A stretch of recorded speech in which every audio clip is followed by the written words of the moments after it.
وهي مملوءة على أداء الحقوق بالنسبة. إنكم تعلمون أن الله سبحانه وتعالى ما فصل وما وضح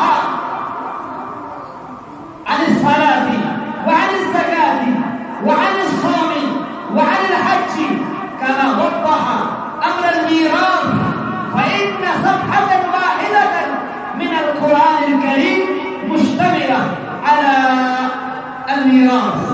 فكم من الرجال وكم من المسلمين الذين قد صرفوا أنظارهم عن أداء الميراث. فيا أيها الناس ويا أيها الطلبة، عليكم أن تركزوا أنفسكم على أداء الميراث إلى أخواتكم وإلى عماتكم التفي الانتصاف بالصفة الربانية.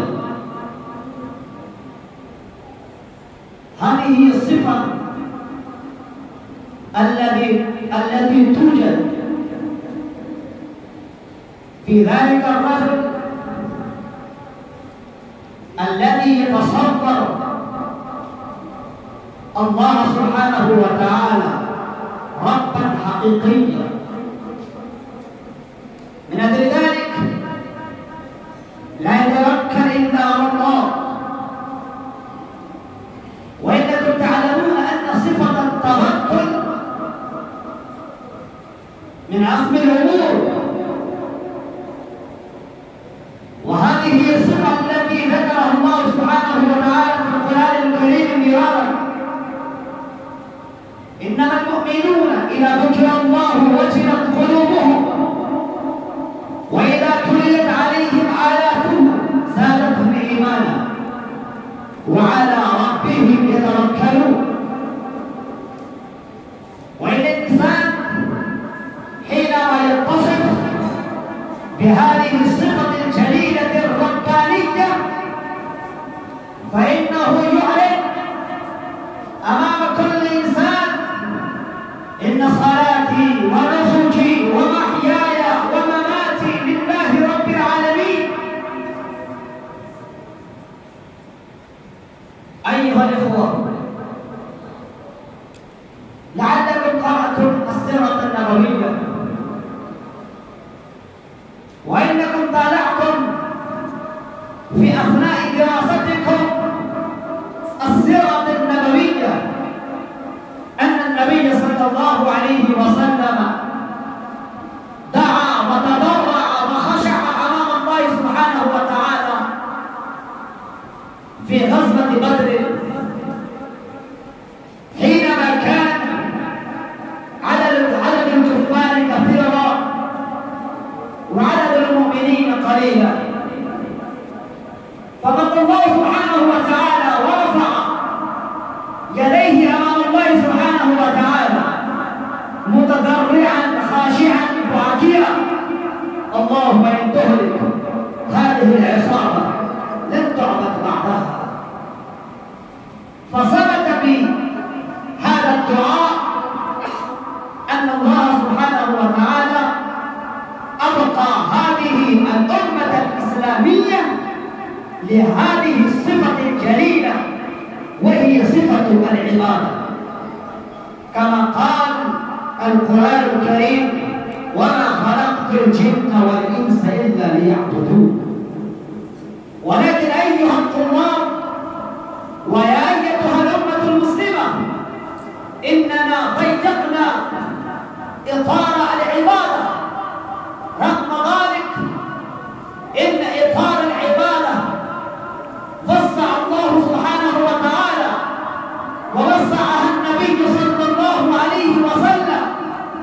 وإن العبادة وهي تنطلق وهي تطلق على كل عمل صادر من أي عبد مؤمن: الأكل من العبادة، الشرب من العبادة، اللقمة التي يلقيها الزوج في فم الزوجة وهي عبادة، النوم من المؤمن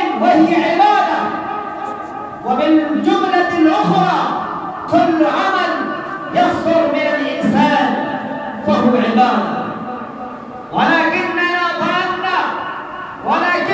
زعمنا أيها العباد أيتها الأمة المسلمة أن الصلاة فهي العبادة، أن الزكاة فهي العبادة، أن الصيام والحج فهي العبادة. فهذا عبارة مضيق قد ضيقنا العبادة. أيها الناس، إن الله سبحانه وتعالى يقول: أفتؤمنون ببعض الكتاب وتكفرون ببعض، فكثير من العبادات إننا قد تركناها، وإننا قد أعرضنا أنظارنا عن القيام بتلك العبادات، وهي العبادة التي تتعلق من أداء الحقوق للعباد. إننا قد ضيعنا الحقوق المتعلقة بالناس، المتعلقة بالعباد الذين خلقهم الله. إننا ظننا أن هي العبادة التي تنسب إلى الله سبحانه وتعالى، ولكننا قد تركنا التصور، وقد تركنا الأنظار، وقد تركنا الخوض في القيام بتلك الأعمال التي تتعلق بالإنسان أيضا. أيها الناس، إن القرآن الكريم يركز عناية الإنسان على القيام بأداء الحقوق للناس جمعاء. إنكم تعلمون أن سورة النساء وهي ممتلئة وهي محتمية وهي مملوءة على أداء الحقوق للنسبة. إنكم تعلمون